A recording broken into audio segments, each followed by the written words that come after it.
Shalom jemaat Tuhan, kita masuk dalam pembahasan yang tidak terlalu mudah dalam Wahyu 17 ini. Baik, ini saya akan membahas 6 ayat lebih dahulu. Mari kita berdoa. Mohon Roh Kudus urapi hambamu, mensensor tututkan sikap hambamu, dan setiap kami yang mendengar dan menontonnya, kami semua dibimbing oleh Roh Kudus, Roh kebenaran. Roh Kudus yang mengurapi hambamu, Roh Kudus membimbing hambamu dalam menjelaskan firman Tuhan. Terima kasih, bicara kepada kami lewat lidah hambamu dalam nama Tuhan Yesus. Amin. Wahyu 17 ayat 1 sampai 6. Kita baca ayat 3 lebih dahulu. Lalu datanglah seorang dari ketujuh malaikat yang membawa ketujuh cawan itu dan berkata kepadaku, mari ke sini, aku akan menunjukkan kepadamu putusan atas pelacur besar yang duduk di tempat yang banyak airnya. Dengan dia raja-raja di bumi telah berbuat cabul, dan penghuni-penghuni bumi telah mabuk oleh anggur percabulannya. Dalam roh aku dibawanya ke padang gurun, dan aku melihat seorang perempuan duduk di atas ekor binatang yang merah tua, yang penuh tertulis dengan nama-nama hujat. Binatang itu mempunyai 7 kepala dan 10 tanduk. Kita baca ayat 4 sampai 6. Dan perempuan itu memakai kain ungu dan kain kirmizi yang dihiasi dengan emas, permata dan mutiara, dan di tangannya ada suatu cawan emas penuh dengan segala kekejian dan kenajisan percabulannya.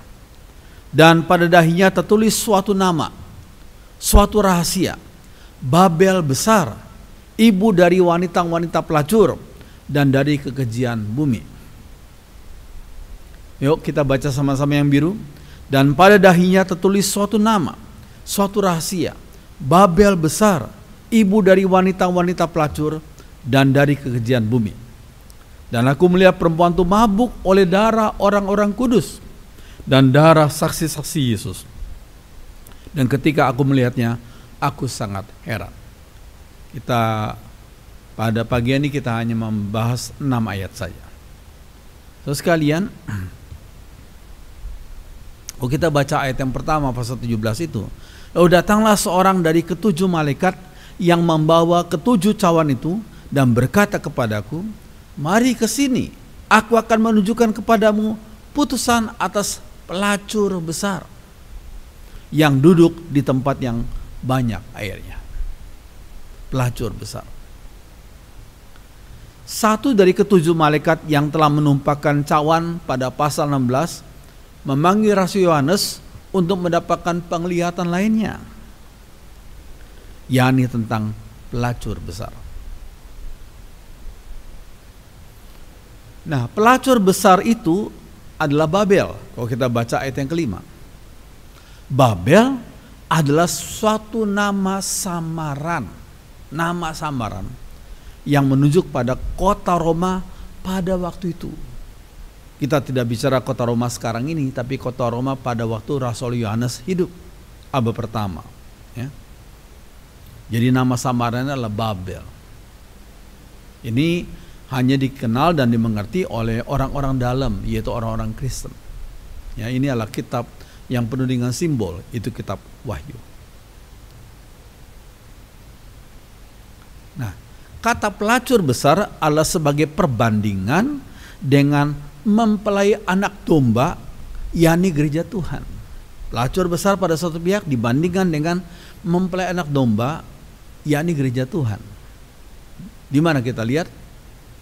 Nah, saudara sekalian, di dalam Wahyu 21 ayat 9 dikatakan, katanya, marilah ke sini, aku akan menunjukkan kepadamu pengantin perempuan mempelai anak domba. Ini adalah gereja Tuhan, mempelai anak domba. Kristus sebagai mempelai pria, gereja Tuhan sebagai mempelai perempuan. Ini bukan dalam pemahaman hurufiah, ya, tetapi ini pemahaman yang simbolik. Tuhan Yesus disebut sebagai mempelai pria yang mengasihi, rela berkorban bagi mempelai perempuannya, yaitu gereja Tuhan sedunia, gereja Tuhan segala abad. Puji Tuhan. Nah, saudara sekalian, mengapa kota Roma disebut sebagai pelacur besar? Yang dengannya raja-raja di bumi telah berbuat cabul. Maka mengapa? Apa maknanya? Apa maksudnya? Nah, saudara sekalian, yang pertama, arti pertama adalah oleh karena kota Roma penuh dengan pemujaan dewa-dewa berhala dan pemujaan kaisar yang menyebut diri sebagai dewa. Itu makna pertama. Ya, penuh dengan pemujaan dewa-dewa berhala dan pemujaan kaisar yang menyebut diri sebagai dewa. Ingat, beribadat kepada dewa-dewa berhala adalah suatu pergaulan yang tidak sah di hadapan Allah. Suatu pemutusan ikatan yang sah dengan Allah sebagai Sang Pencipta. Harusnya manusia yang diciptakan Allah beribadah dan menyembah Allah Sang Pencipta saja, the Creator. Tapi karena dosa, Allah malah beribadah kepada dewa-dewi yang mereka sembah, bukan kepada Allah yang sesungguhnya itu. Ini merupakan pemutusan ikatan yang sah. Ini merupakan pelacuran secara rohani. Ya. Terus kalian lihat Yehezkiel 16 ayat 35 sampai 36. Oleh karena itu, hai perempuan sundal, dengarlah firman Tuhan. Beginilah firman Tuhan Allah, oleh karena engkau menghamburkan kemesumanmu dan auratmu disingkapkan dalam persundalanmu dengan orang yang mencintaimu dan dengan berhala-berhalamu yang keji, dan oleh karena anak-anakmu yang engkau persembahkan kepada mereka. Ini merupakan teguran Tuhan lewat Nabi Yehezkiel. Nah, kata berhala di sini berarti makna pertama adalah patung sesembahan. Atau kata berhala di sini juga mempunyai arti pelanggaran moral. Pelanggaran moral mereka yang mesum di hadapan Allah. Itu kata berhala di situ. Nah, berikutnya.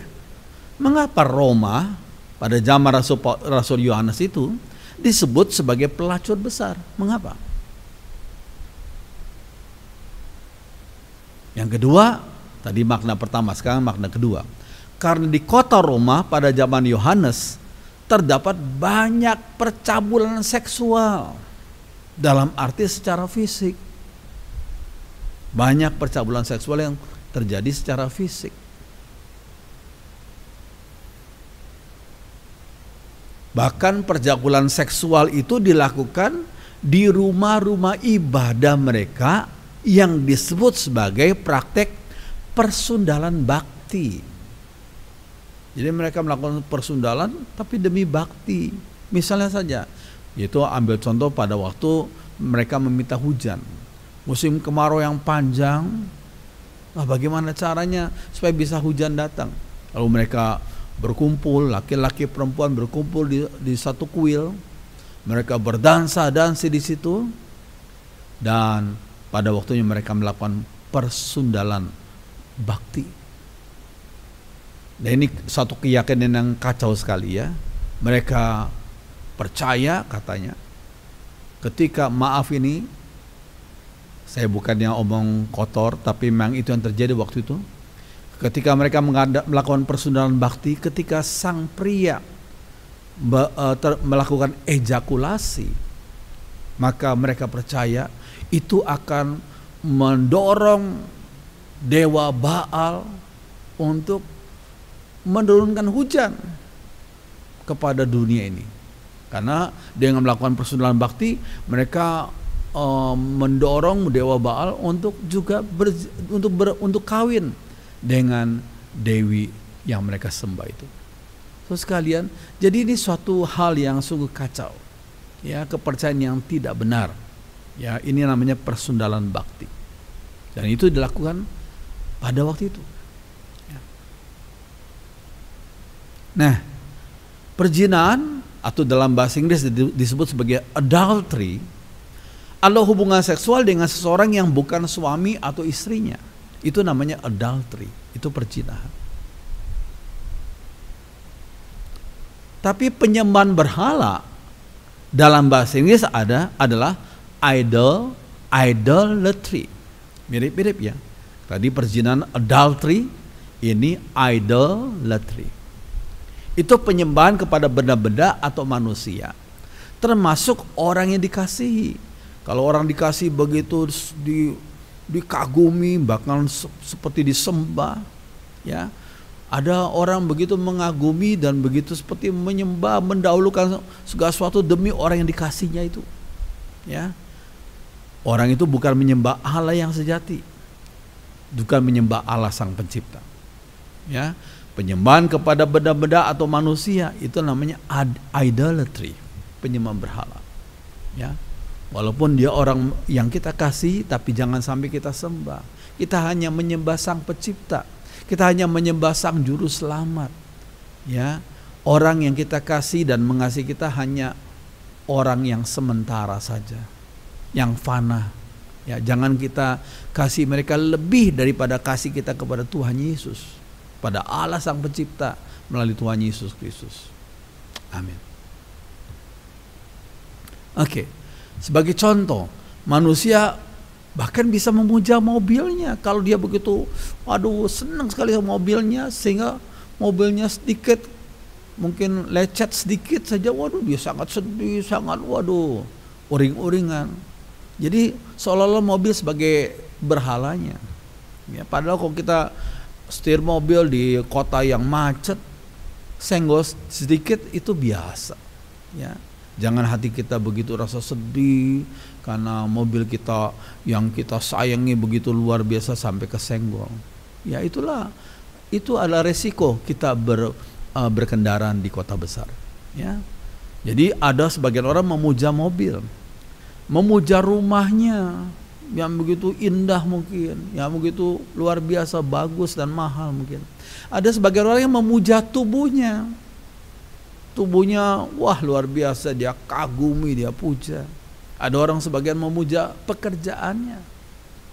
Demi pekerjaannya dia rela tidak beribadah kepada Tuhan, walaupun itu hari Minggu, tapi demi pekerjaannya. Katanya, aku harus cari duit terus untuk keluargaku. Padahal sebenarnya dia sudah mempunyai berhala, mempunyai ilah, yaitu pekerjaannya atau duitnya.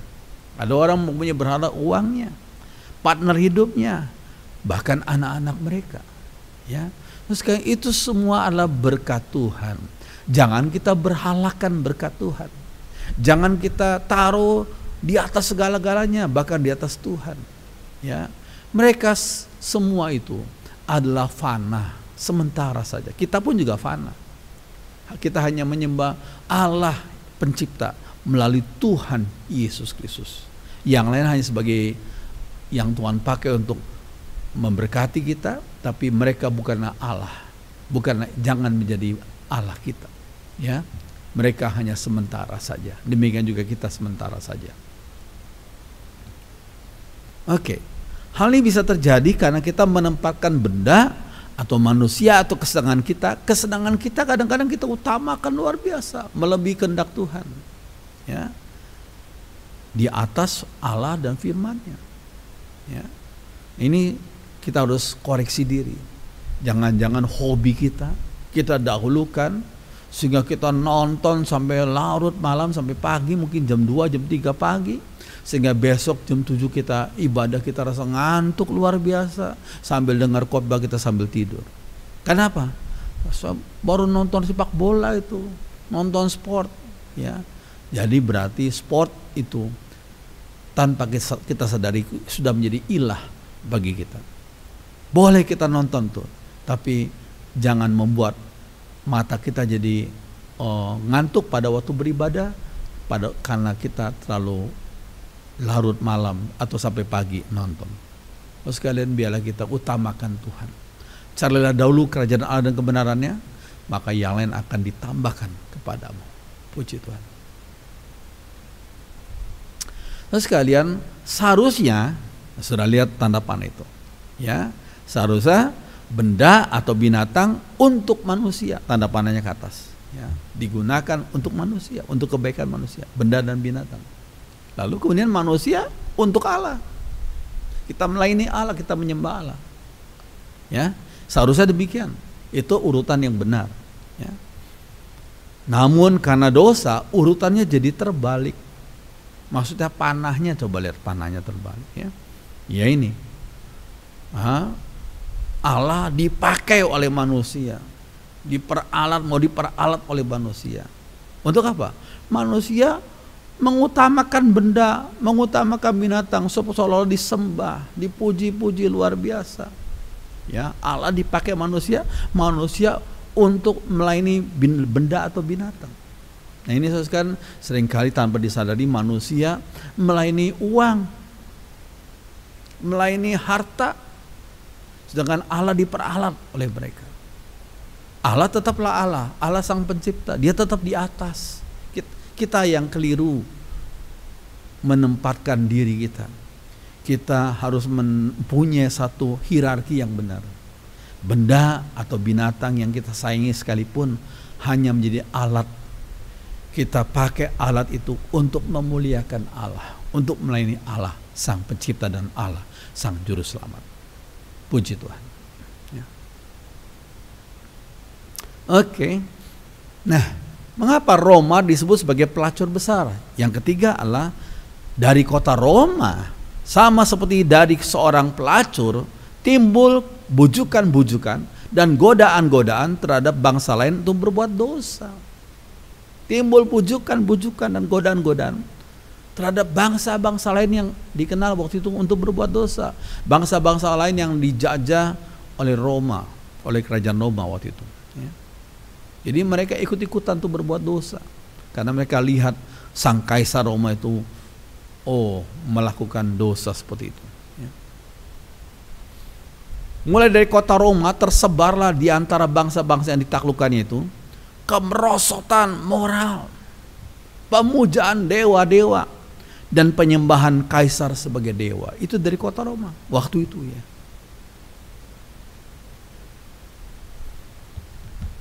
Lihat Wahyu 17 ayat yang kedua. Dengan dia raja-raja di bumi telah berbuat cabul. Dengan dia tuh dengan Roma. Ya. Raja-raja di bumi telah berbuat cabul dan penghuni-penghuni bumi telah mabuk oleh anggur percabulannya. Jadi hidup kita mempunyai satu pengaruh kepada orang lain. Cuma masalahnya pengaruh yang baik kah atau pengaruh yang buruk atau cabul. Biar kita menjadi anak Tuhan, kita menjadi garam dan terang yang memberikan pengaruh yang baik dan positif dan membangun bagi sekitar kita. Bukan seperti contoh yang tidak baik dari kitab Wahyu 17 ayat yang kedua ini tentang Roma itu. Ya. Nah, Wahyu 17 ayat 3 dikatakan, dalam roh aku dibawanya ke padang gurun. Rasul Yohanes dibawa dalam roh ke padang gurun. Dan aku melihat seorang perempuan duduk di atas seekor binatang yang merah ungu, yang penuh tertulis dengan nama-nama hujat. Binatang itu mempunyai 7 kepala dan 10 tanduk. Menurut pandangan Yahudi waktu itu, padang gurun adalah tempat kediaman roh-roh jahat. Itulah makna padang gurun, makna simbolisnya. Ya. Bandingkan Matius 12 ayat 43, dikatakan apabila roh jahat keluar dari manusia, ia pun mengembara ke tempat-tempat yang tandus, pada gurun ya, mencari perhentian. Jadi menurut pandangan Yahudi waktu itu, padang gurun adalah tempat kediaman roh-roh jahat. Nah, dalam ayat 3 ini di padang gurun itu, Rasul Yohanes melihat seorang perempuan yang berpakaian indah menunggangi seekor binatang. Sekali lagi kita ingat ya, kitab Wahyu adalah kitab yang penuh dengan simbol, kitab apokaliptik. Binatang itu dikatakan punya 7 kepala dan 10 tanduk yang bertuliskan nama-nama hujat.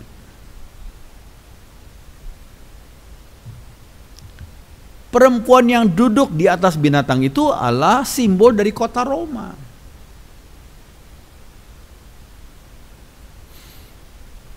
Dikatakan si perempuan itu menunggangi seekor binatang. Itu berarti hubungan yang sangat dekat, yang sangat erat antara kota Roma dengan Kaisar Romawi.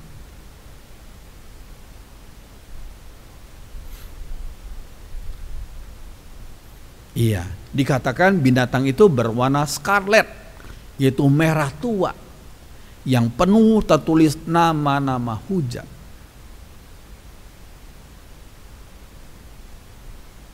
Iya. Kirmizi atau scarlet adalah suatu bahan cat yang merah betul, yang terbuat dari binatang kecil tertentu dan telur-telurnya. Itulah latar belakangnya. Ya. Nama-nama hujat yang dituliskan pada binatang itu adalah nama-nama dari banyak dewa berhala. Banyak dewa berhala Romawi dan gelar-gelar ilahi dari Kaisar Romawi. Jadi pada satu pihak ada banyak dewa berhala Romawi, tapi pada lain pihak gelar-gelar ilahi daripada Kaisar Romawi. Itu nama-nama hujat. Nah, Wahyu 17 ayat 4 dikatakan, dan perempuan itu memakai kain ungu dan kain kirmisi yang dihiasi dengan emas, permata, mutiara, dan tangannya ada suatu cawan emas penuh dengan segala kekejian dan kenajisan percabulannya.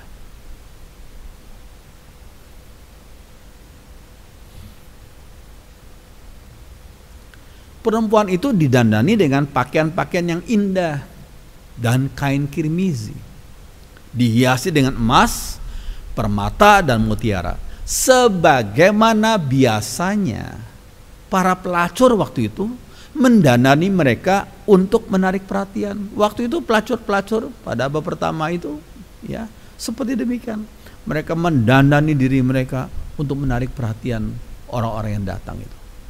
Jadi di hadapan Tuhan, segala perbuatan tingkah laku orang-orang yang di kota Roma itu seperti pelacur itu.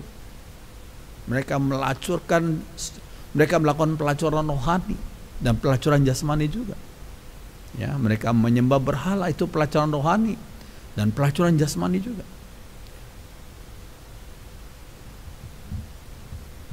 Nah, bandingkan perempuan tersebut adalah kebalikan dari perempuan yang dalam Wahyu 12 ayat 1. Apa itu Wahyu 12 ayat 1? Kita lihat kontras sekali, ya. Seorang perempuan, Wahyu 12 ayat 1 dikatakan perempuan itu berselubungkan matahari dengan bulan di bawah kakinya dan sebuah mahkota dari 12 bintang di atas kepalanya. Perempuan dalam Wahyu 12 ayat 1 ini lambang umat Tuhan sebagai mempelai Tuhan. Jangan perempuan dalam Wahyu 17 adalah Roma, kota Roma yang berlaku jahat dosa di hadapan Tuhan. Ingat 1 Petrus 3 ayat 3 sampai 4. Dikatakan apa? Janganlah, kata Rasul Petrus, ya, janganlah kecantikanmu hanya kecantikan luar, seperti misalnya menghias rambut atau memakai perhiasan atau berpakaian yang mahal-mahal. Sebaliknya, hendaklah kecantikanmu timbul dari dalam batin. Itu yang terpenting di hadapan Tuhan. Kecantikanmu timbul dari dalam batin. Budi pekerti yang lemah lembut dan tenang. Itulah kecantikan abadi yang sangat berharga menurut pandangan Allah. Bukan berarti orang Kristen nggak boleh menghias dirinya, boleh. Tapi hias dirilah dengan tidak norak gitu ya. Ya, hias diri yang normal-normal saja.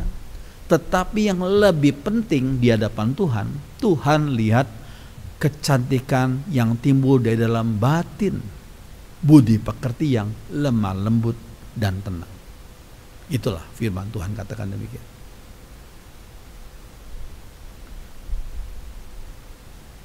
Iya, pasal 17 ayat 4b dikatakan, dan di tangannya ada suatu cawan emas, penuh dengan segala kekejian dan kenajisan percabulannya.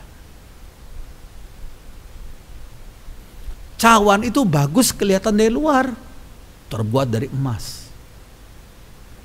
Tetapi dari dalam cawan itu penuh dengan kekejian dan kenajisan percabulannya. Ya. Itu memang perbuatan dosa, seperti menarik, seperti luar biasa menggiurkan. Tetapi di hadapan Tuhan itu merupakan kekejian dan kenajisan. Ya. Kata kekejian di sini dalam Wahyu 17 ayat 4 nih berasal dari kata bedelukma. Artinya suatu sebutan yang tetap untuk hal-hal yang ada sangkut pautnya dengan dewa-dewa. Jadi kalau seorang menyembah dewa-dewa, perbuatannya itu adalah kekejian di hadapan Tuhan. Entah itu dewa apalah, dewa matahari, dewa bulan, atau dewa apa. Di hadapan Tuhan perbuatan itu adalah kekejian.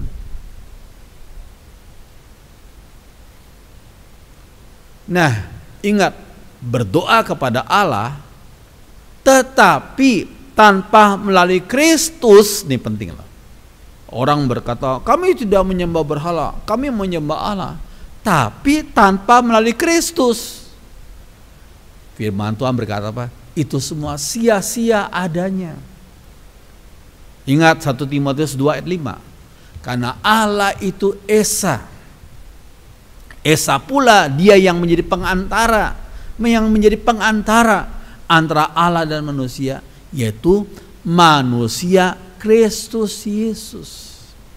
Jadi maksudnya seorang bisa bertemu dengan Allah yang sesungguhnya, Allah yang benar itu hanya melalui Yesus Kristus. Itu penting, sangat penting.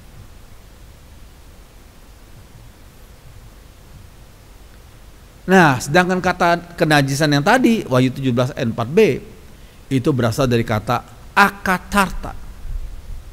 Akatarta berarti percabulan seksual yang disebarkan ke berbagai tempat dari kota Roma. Itu akatarta, percabulan seksual.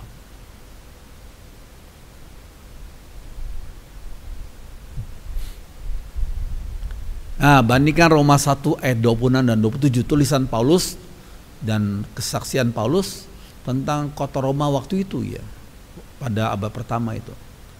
Jadi katakan, karena manusia berbuat yang demikian, maka Allah membiarkan mereka menuruti nafsu mereka yang hina. Nafsu mereka yang hina. Hawa nafsu itu pemberian dari Tuhan, tapi itu sifatnya netral. Tapi ada juga nafsu yang hina kalau didalangi oleh dosa, kalau dilakukan untuk berbuat dosa, ya. Wanita-wanita mereka tidak lagi tertarik pada laki-laki. Ini satu hal yang aneh dan yang terjadi sekarang ini, ya. Wanita tidak lagi tertarik pada laki-laki seperti yang lazimnya pada manusia, tapi tertarik pada sesama wanita. Ini yang namanya lesbianisme.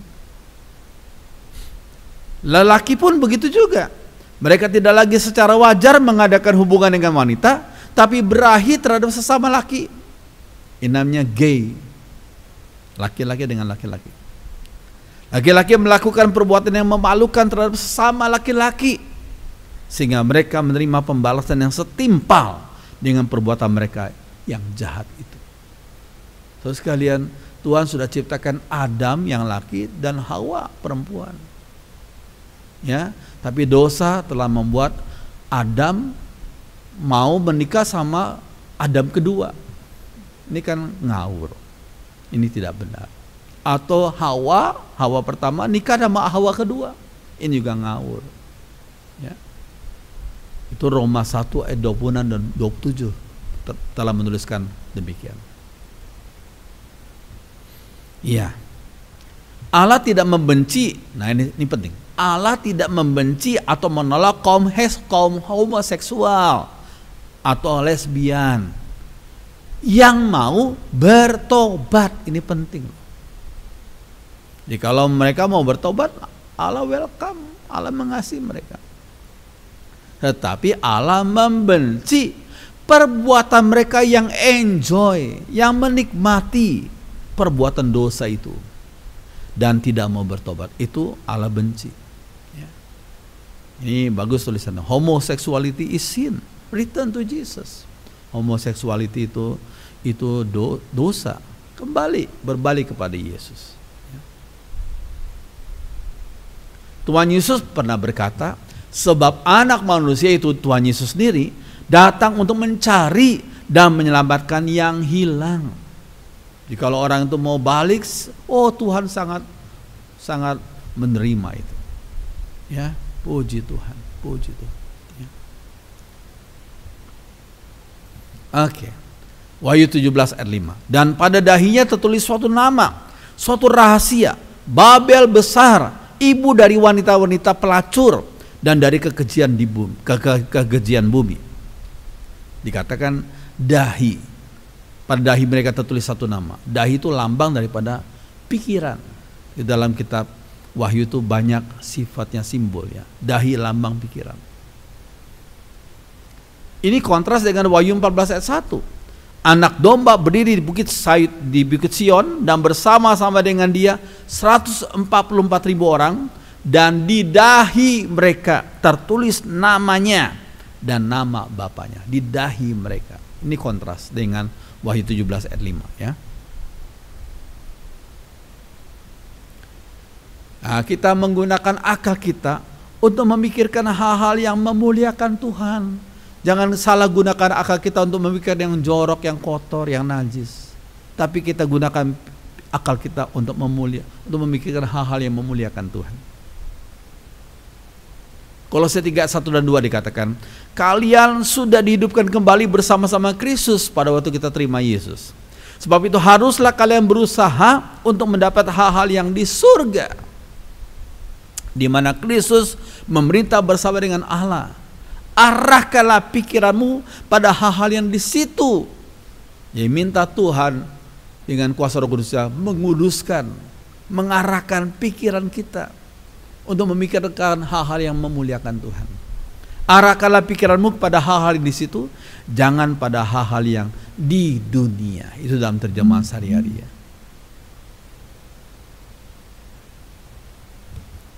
Ya, nama perempuan yang duduk di atas binatang itu ialah dikatakan Babel besar. Wahyu 17 ayat 5. Orang luar gereja, yaitu outsider ya, pada waktu itu membacanya Babel. Tapi makna yang tersembunyi yang hanya bisa dimengerti oleh orang anggota gereja, itu kata Babel itu menunjuk pada kota Roma pada masa itu ya.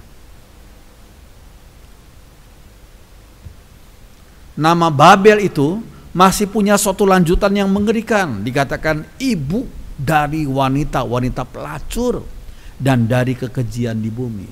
Itu satu julukan yang sungguh negatif kepada kerajaan Romawi waktu itu, pada abad pertama itu ya. Ibu dari wanita-wanita pelacur dan dari kekejian di bumi. Kata pelacuran dan kekejian berarti percabulan secara fisik dan penyembahan berhala yang adalah perzinahan rohani. Itu penting, kita perlu pahami ya.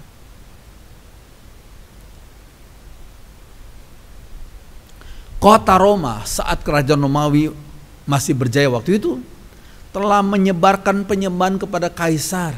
Kaisar disembah. Setahun sekali minimum mereka masuk ke dalam kuil itu dan mempersembahkan kemenyan, dan mereka berkata Caesar is Lord. Kaisar itu Tuhan. Yaitu penyembahan kepada kaisar. Penyembahan berhala dan kemerosotan moral ke banyak negara waktu itu. Ya, mereka menyembah berhala, mereka menyembah kaisar, dan mereka melakukan perzinahan rohani. Ya, Wahyu 17 ayat 6. Ayat terakhir untuk kali ini. Dan aku lihat perempuan itu mabuk oleh darah orang-orang kudus dan darah saksi-saksi Yesus. Dan ketika aku melihatnya, aku sangat heran. Perempuan itu mabuk darah para saksi Tuhan.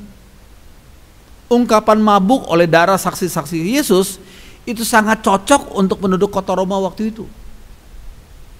Maksudnya apa? Sifat yang sangat jelek pada mereka waktu itu adalah sifat sadistik. Sadis. Melihat darah mengalir adalah hal yang memberi, dalam tanda kutip ya, kemabukan bagi mereka. Wow, mereka jadi mabuk karena melihat darah yang mengalir pada orang lain itu, yang mereka tonton itu ya. Nah, di kota Roma pada waktu itu puluhan ribu orang berduyun-duyun pergi untuk menonton para gladiator yang saling membunuh sesamanya. Ya, waktu itu sungguh-sungguh tontonan yang sangat tidak membangun iman, tidak membangun moral, tidak membangun mental. Pertunjukan gladiator saling membunuh, ya, saling membunuh sesamanya. Setelah menjadi umat Tuhan, ada pengudusan apa yang disenangi, apa yang ditonton, dan apa yang didengarkan. Seorang kalau jadi umat Tuhan, salah satu bukti pertobatannya adalah apa?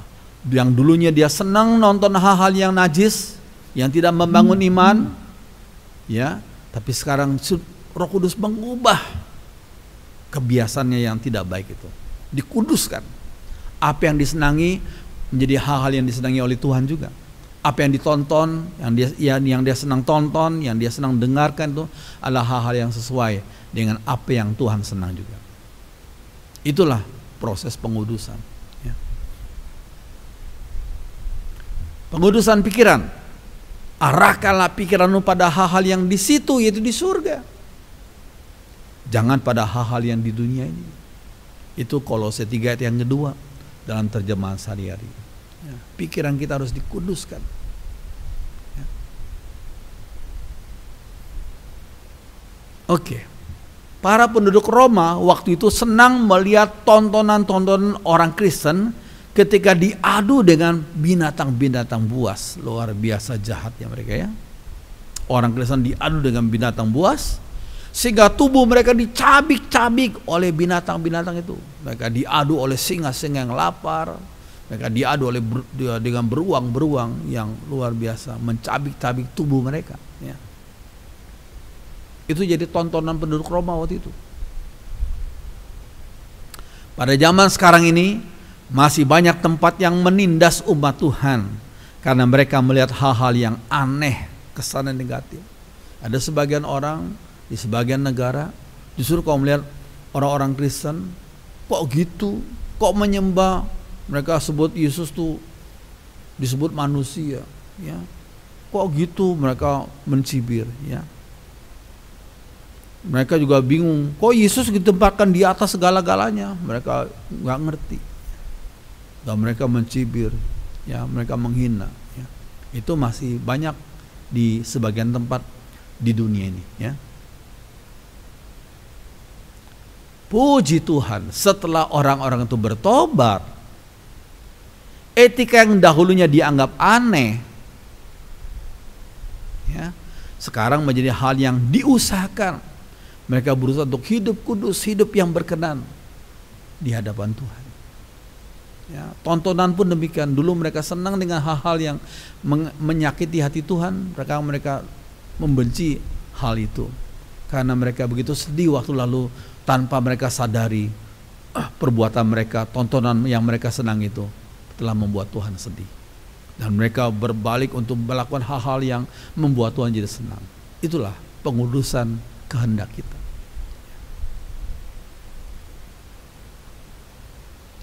Nah, 1 Petrus 1 ayat 16 bagus ya. 1 Petrus berkata apa? Sebab ada tertulis, kuduslah kamu, sebab aku dikudus. Mari kita baca sama-sama 1 Petrus 1 ayat 16. Sebab ada tertulis, kuduslah kamu, sebab aku kudus. Itu kata Tuhan, ya. Di kerajaan Romawi waktu itu sering umat Tuhan dicap sebagai musuh masyarakat karena mereka tidak mau berpartisipasi dalam berbagai kegiatan sosial. Cuma sayang, banyak kegiatan sosial waktu itu bertentangan dengan firman Tuhan. Yaitu gladiator, itu tontonan masyarakat waktu itu. Ya. Perbuatan-perbuatan yang melanggar moral itu bertentangan firman Tuhan. Akhirnya orang Kristen tidak mau melakukan hal itu, tapi dianggap oleh orang-orang Romawi waktu itu, ini kok orang Kristen kok nggak mau bergaul dengan masyarakat lainnya. Sehingga waktu itu umat Kristen disebut sebagai kelompok yang antisosial. Kamu kok nggak ikut dengan kami? Kamu kok menyendiri begitu? Ya, padahal orang Kristen hanya mau mengikuti kehendak Tuhan saja, mau hidup kudus di hadapan Tuhan. Ingat ya, Yakobus 4 ayat 4. Hai kamu orang-orang yang tidak setia, tidakkah kamu tahu bahwa persahabatan dengan dunia adalah permusuhan dengan Allah? Jadi barang siapa hendak jadi sahabat dunia ini, ia menjadikan dirinya sebagai musuh Allah. Jadi kalau dunia ini mengajarkan kita untuk perbuatan-perbuatan yang menentang kehendak Tuhan, ya kita jangan mau lakukan. Walaupun kita dianggap aneh oleh mereka. Misalnya waktu belajar, orang dunia nyontek saja, tapi orang Kristen berkata, tidak, aku mau jujur. Walaupun nilaiku tidak tinggi, tapi aku mau jujur. Itu sikap yang baik. Ya. Aku mau kerja jujur, walaupun aku tidak kaya, tapi aku mau jujur. Membuat hatiku, hidupku jadi damai. Ya.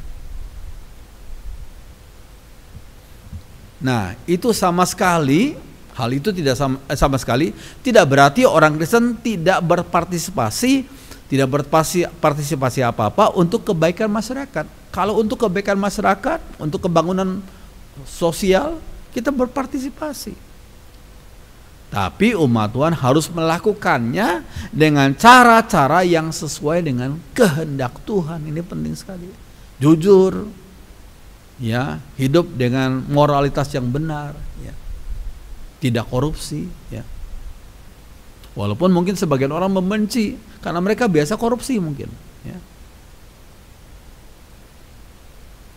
Ingat perkataan Rasul Petrus dan rasul-rasul lainnya, dikatakan kita harus lebih taat kepada Allah. Kita harus lebih taat kepada Allah daripada kepada manusia. Kisah Rasul 5 ayat 29. Orang Kristen dipesankan Tuhan untuk menjadi garam dan terang dunia. Bukan garam dan terang gereja saja. Nggak ada ayatnya itu. Hendaklah kalian menjadi garam dan terang gereja. Nggak ada ayatnya itu. Yang adalah hendaklah kamu menjadi garam dan terang dunia. Matius 5 ayat 13 sampai 14.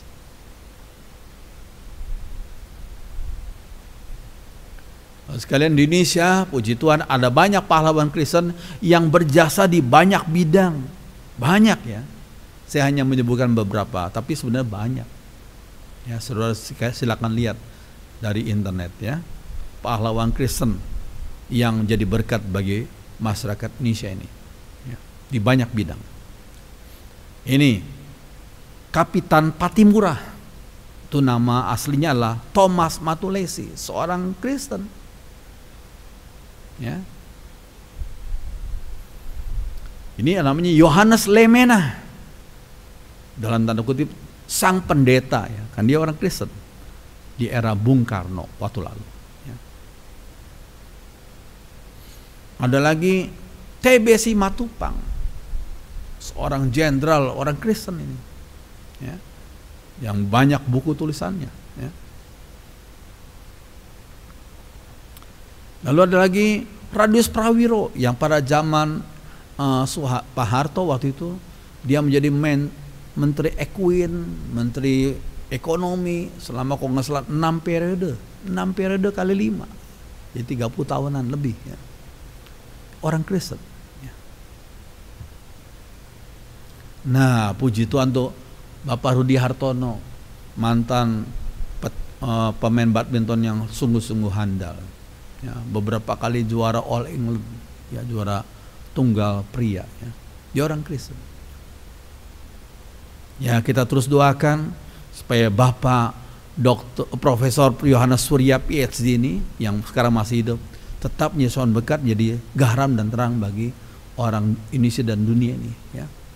Yang kita doakan juga Bapak Ahok, ya, supaya dia tetap menjadi berkat, jadi contoh, menjadi saksi bagi orang dunia ini. Puji Tuhan, ya. Terus kalian, biar ini semua memberikan inspirasi bagi kita untuk kita menjadi garam dan terang dunia ini. Walaupun mungkin sebagian orang yang bukan Kristen membenci kita, ya, tapi kita berlaku benar di hadapan Tuhan, biar Tuhan yang senang akan kita. Puji Tuhan. Mari jemaat Tuhan kita berdiri, kita akan nyanyikan satu lagu him yang judulnya Di Dalam Dunia Yang Penuh Liku, Banyak Yang Keluh Kesah. Mari kita berdiri, kita nyanyikan lagu ini bersama-sama.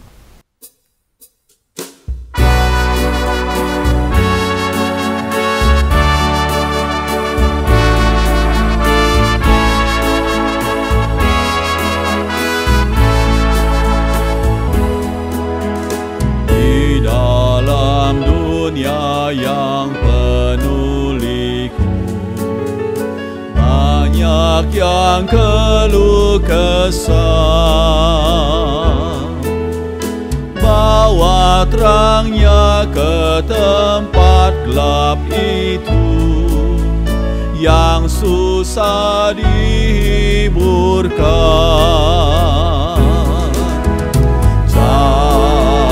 Jadikan aku saluran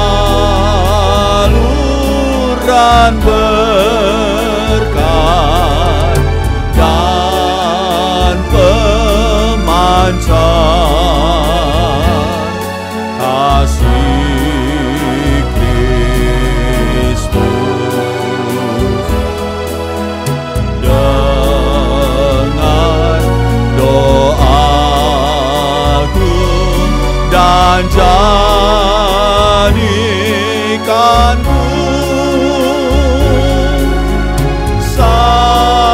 saluran berkat bagi semua orang.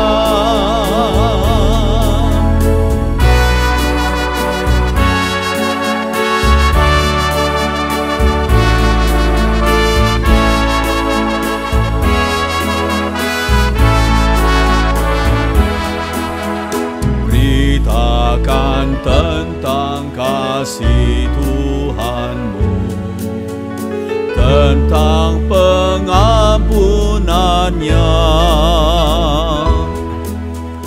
Bawalah mereka kepadanya dengan saksi hidupmu.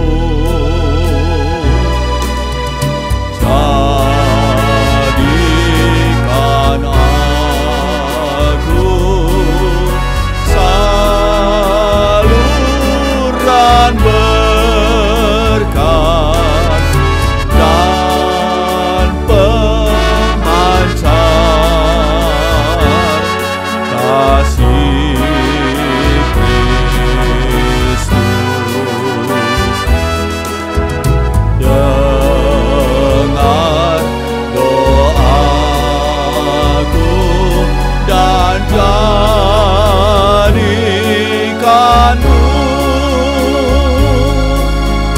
saluran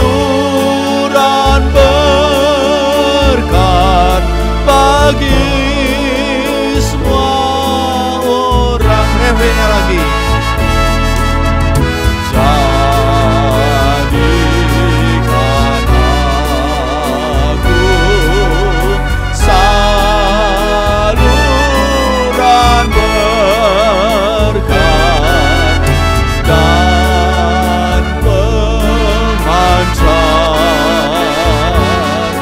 kasih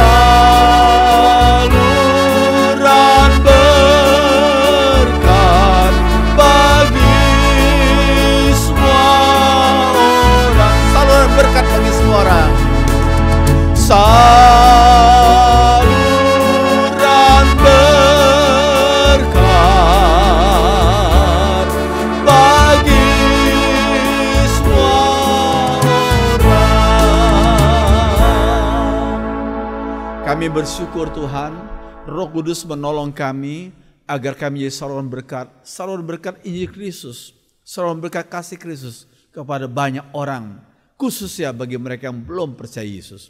Tolong kami walaupun banyak tantangan di sekitar kami, agar kami tetap setia memuliakan Tuhan dan setia menjadi saksi Tuhan.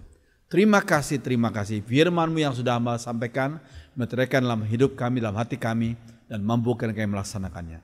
Dalam nama Tuhan Yesus. Semua orang beriman mengatakan, amin. Silakan duduk, Tuhan berkati.